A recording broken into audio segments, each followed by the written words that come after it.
ഉണക്കമീനും ഏത്തക്കായും കൊണ്ട് വെറും 10 മിനിറ്റിൽ വളരെ രുചിയോടുകൂടി എങ്ങനെ കറി വയ്ക്കാമെന്ന് നമുക്ക് വീഡിയോയിലൂടെ കാണാം. അതിനായിട്ട് ഞാനൊരു 4 ഉണക്കമീൻ അരമണിക്കൂർ നേരം വെള്ളത്തിലിട്ടതുണ്ട്. ഒരു നല്ല അത്യാവശ്യം വേണ്ട വലിപ്പമുള്ള ഒരു ഏത്തയ്ക്ക നന്നായിട്ട് ക്ലീൻ ചെയ്ത് ഞാൻ വെച്ചിട്ടുണ്ട്. ആ ഉണക്കമീൻ നന്നായിട്ട് ക്ലീൻ ചെയ്തെടുത്തു.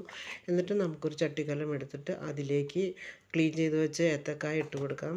ആ ഉണക്കമീൻ നമുക്ക് ചേർത്ത് കൊടുക്കാം.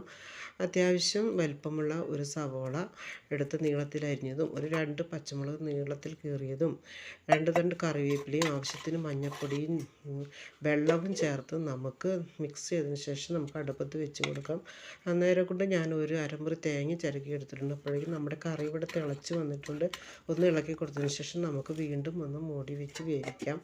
അത് നന്നായിട്ട് ഒന്ന് വെന്ത് വരുമ്പോഴേക്കും നമുക്ക് ഈ തേങ്ങ ചിരകിയത് ഒരു ജാറിലിട്ട് കൊടുത്ത് അതിലേക്ക് ഒരു 1.5 സ്പൂണ് മുളക് പൊടി മല്ലിപ്പൊടിയും 1 സ്പൂണ് മുളക് പൊടിയും ചേർത്ത് കൊടുത്ത് നന്നായിട്ട് അരച്ച് നമുക്ക് ഇതിലേക്ക് ചേർത്ത് കൊടുക്കാം. അപ്പോൾ എന്നിട്ട് നമുക്കൊരു സ്പൂൺ ഉപയോഗിച്ച് നന്നായിട്ട് ഈ കഷ്ണങ്ങളും അരപ്പും മിക്സ് ചെയ്ത് നമുക്ക് നന്നായിട്ട് മൂടി വെച്ച് ഒന്ന് വേവിച്ചെടുക്കാം.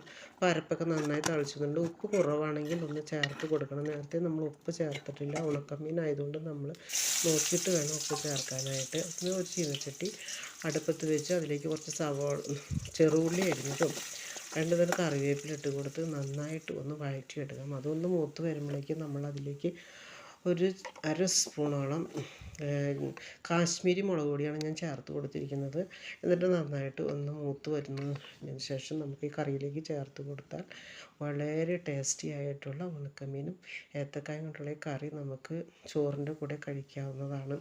അപ്പം നിങ്ങളും ഇതുപോലെ ട്രൈ ചെയ്ത് നോക്കുമെന്ന് വിശ്വസിക്കുന്നു. എല്ലാവർക്കും നന്ദി.